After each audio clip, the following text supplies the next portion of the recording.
महावितरणच्या वीज ग्राहकांसाठी एक महत्त्वपूर्ण आणि काहीशी चिंता वाढवणारी बातमी समोर आली आहे। ऐन दिवाळीच्या तोंडावर महावितरणने वीज दरवाढ करत ग्राहकांना शॉक दिलाय।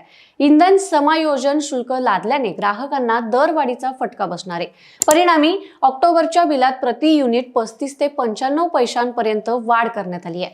वीज दरवाढीमुळे घरगुती, व्यावसायिक आणि उद्योग या क्षेत्रांवर परिणाम होणार आहे। तर घरगुती, व्यावसायिक आणि उद्योग ग्राहकांना वीज बिलाचा अतिरिक्त भार येणार आहे। दरम्यान 1 ऑक्टोबर रोजी महावितरण सर्क्युलर जारी करत सप्टेंबरमध्ये झालेल्या वीज वापराबाबत इंधन समायोजन शुल्क आकारण्याचे आदेश दिलेत। तर पुढील आदेशापर्यंत ही दरवाढ लागू राहणार असल्याची माहिती सूत्रांनी दिली आहे। व्यावसायिक आणि उद्योग ग्राहकांना दरवाढ करण्यात आल्याचा महावितरणचा दावा आहे। तर 9 पैसे दरवाढ झाल्याची माहितीही पुढील आदेशापर्यंत सुरूच राहणार आहे। सोबतच पुढील काही वर्षात विजेचे दर कमी होणार असल्याचं सुतोवाच देखील महावितरणकडून करण्यात आलंय।